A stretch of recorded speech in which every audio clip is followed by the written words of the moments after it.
You have the latest on the top quarterback in 2026 and where he stands currently off of a visit to Eugene. What's the latest there? Yeah, good morning, JD. I talked with Jared Curtis's mother and other sources about his visit to Oregon.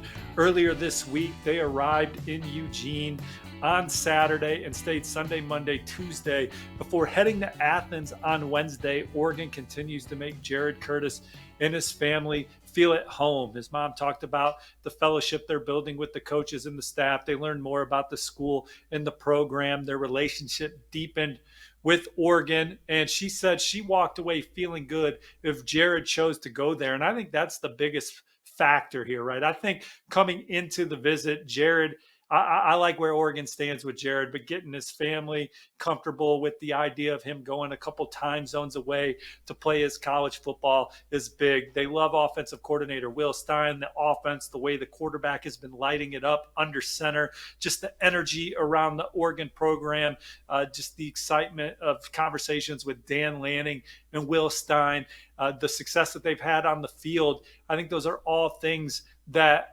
speak to Jared Curtis. And then certainly, Oregon is armed on the NIL front and can recruit a 5-star quarterback with the best of them.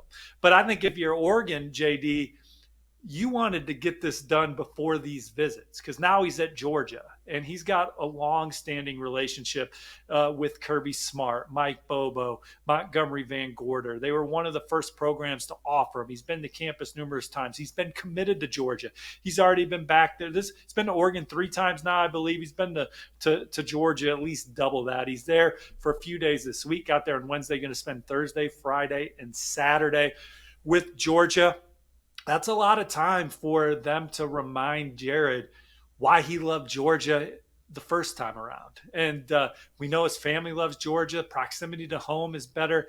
I think that this is a cycle where we're seeing Georgia get more aggressive on the NIL front with some high school prospects like Jackson Cantwell, Jared Curtis.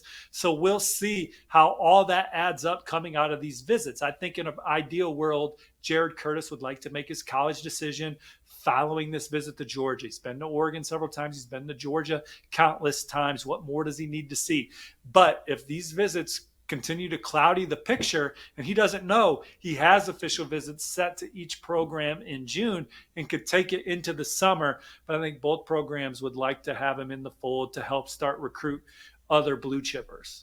And so Oregon, we know how they operate. They're going to recruit all the way through the whistle. I remember last National Signing Day, you and I are sitting here in the studio, and it was just Hayes Fawcett-Baum after Hayes Fawcett-Baum after Steve Wiltfong intel. Like they were recruiting all the way through the end of the cycle. So I'm curious to see what they do if they do end up landing Jared Curtis and how they end up building the class around him. And speaking of that class now, big weekend ahead for the Ducks in Eugene. Sounds like some top guys are going to be on campus. What's the story there?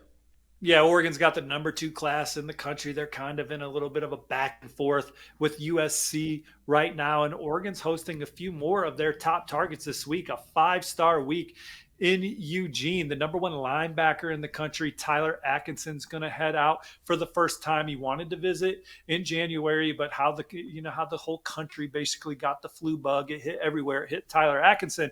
He wasn't able to go out to Oregon, so he's excited to get to campus. Oregon is hosting Tyler Atkinson and Chris Henry Jr. this weekend. These are the first 2 recruits that I think I've heard of in the 2026 class. They both have been recruited for years. Dan Lanning was recruiting Tyler Atkinson when he was the defensive coordinator at Georgia, and he's wrapped up his 3rd year at Oregon as the head coach. So those 2 go way back. They've been FaceTiming. Dan Lanning went out to see him. Tosh Lupoy. The Ducks have been all over him. A lot of Georgia smoke around Tyler Atkinson. He's already visited Georgia 3 times this year. Including earlier this week. He was just at Clemson. He's got his Clemson official visit set. Auburn, Ohio State, they've been front runners for Tyler Atkinson. I expect Oregon to make a big move. I would be surprised if he doesn't ultimately take an official visit to Oregon. Again, he loves the staff, wants to get out there and see it. But this is a recruitment where I expect Oregon to make a move with Tyler Atkinson. And I would imagine we'll be talking about the Ducks and Tyler Atkinson the rest of the way. Chris Henry Jr., longtime commit to Ohio State, been committed since 2023. He was at Oregon in January. He's now coming back to Oregon this week to meet new receivers coach Ross Douglas in person. And then he's coming back for his official in the summer. Oregon has long been considered the biggest competition for Ohio State for Chris Henry Jr. Oregon has shown in the past that they can flip a receiver from Ohio State. They flipped Jeremiah McClellan, a top 100 recruit from St. Louis, during the early signing period 2 cycles ago. They want to do it again with Chris Henry Jr. And while many sources and then Chris say it's going to be tough to flip him from Ohio State because of the way Ohio State has their receivers prepared to be instant impact players in the NFL and then sustain that as being some of the best wide receivers in the NFL. That's what Oregon's up against, but he obviously loves the Ducks, and he's been building a good rapport with Ross Douglas, who before he was at Syracuse last year helping the Orange have the #1 passing offense in college football. He was the receivers coach for the Patriots, so he's got some NFL pedigree to him. Chris Henry Jr. coming to campus this weekend. I think Oregon is trending for one of the best in Texas, JD. Jalen Lott, he's the number 10 receiver in the country per the On3 industry. He's from Panther Creek High in Lucas, Texas. He's coming off a great visit to LSU. The Tigers really showed him a lot. He's going to high jump and long jump at the school of his choice, but he's coming out this weekend. I think Oregon leads coming into the visit. So I like where the Ducks stand for Jalen Lott. We'll see how the visit goes this weekend. A few more key names to talk about. The number 4 linebacker in the country, Talanoa Ili, is back at Oregon. He was at Oregon in January. He was also at USC in February. There's been some USC smoke, but we know Oregon's in the top 2. He's got a keen eye on a few other programs like Oklahoma, UCLA, North Carolina. But Oregon, USC, battling for Talanoa Ili. He's back in Eugene. And Tom Topuai, he's committed to Oregon, but he's been to USC a couple times since that commitment.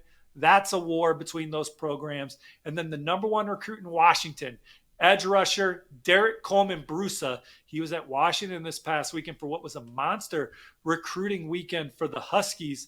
Had a great time, but he's back at Oregon. He also likes Ohio State and some other programs.